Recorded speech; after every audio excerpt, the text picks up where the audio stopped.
इसके पोषक तत्व खत्म हो रहे हैं। मेरी भूमि का ऐसा हाल देखकर मेरा तन मिर्च की तरह जल रहा है।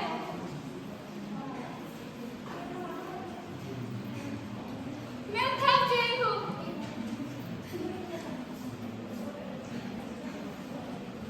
पर मुझे याद आता है कि एक समय में बहुत सुंदर थी।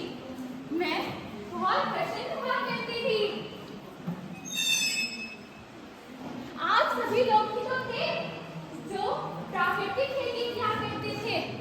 आप सभी अपनी इस माँ की रखवाली किया करते थे।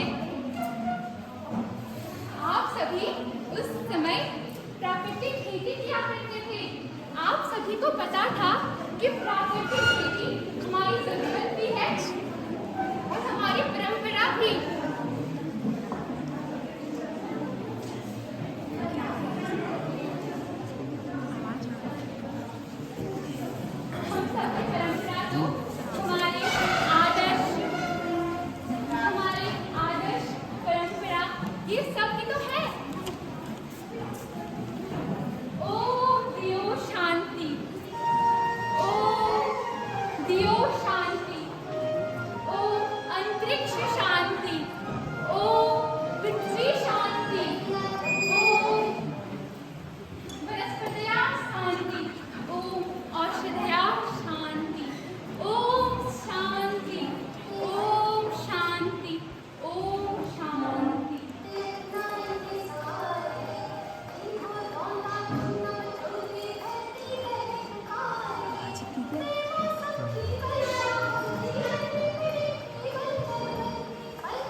मेरे बिना ना मृदा है और ना ही मेरे बिना जल, मेरे बिना इस संसार में जीवन की कल्पना भी नहीं है। बट मनुष्य आजकल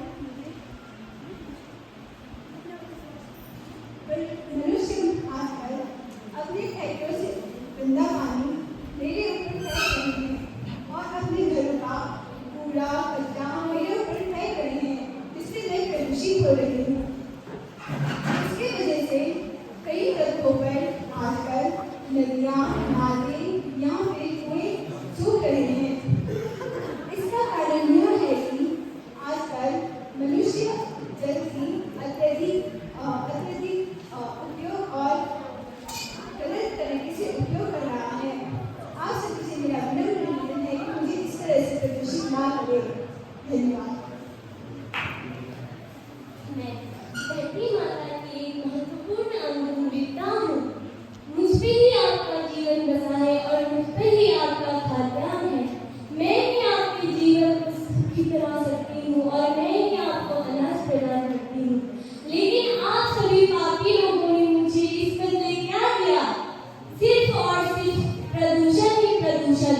आपने मुझे रासायनिक उर्वरकों से और रासायनिक खादों से मुझ पर छिड़काव करके मुझे अंदर ही अंदर से जला दिया है, जिससे मैं अपनी उर्वरता क्षमता खो रही हूँ। आप लोगों ने मुझ पर एक ऐसा अन्याय किया है, मुझ पर अब शक्ति नहीं बची है। मैं धीरे धीरे खत्म हो रही हूँ। मैं आप सभी से कहना चाहती हूँ कि आप मेरा संरक्षण करें, ना ही आप मेरा अपमान करें। अगर मैं ही ना रहूंगी तो जीवन ना रहेगा और मैं ही ना रहूंगी तो आप पर अनाज की बौछार कौन करेगा? मैं वृक्षी हूँ। मैं इस पर्यावरण की महत्वपूर्ण अंग हूँ और मैं आप सभी को ऑक्सीजन प्रदान करती हूँ और स्वयं कार्बन डाइऑक्साइड लेती हूँ। परंतु आजकल मनुष्य भी अपने लाभ के लिए मेरा अंधाधुंध कटाई कर रहे हैं और जैसे मानो सड़क और रेलवे जाल बिछाने के लिए मेरी अंधाधुंध कटाई कर रहे हैं। जंगलों में आग लगाने से केवल वृक्ष नहीं, सूक्ष्म जीव इस ग्रह से लुप्त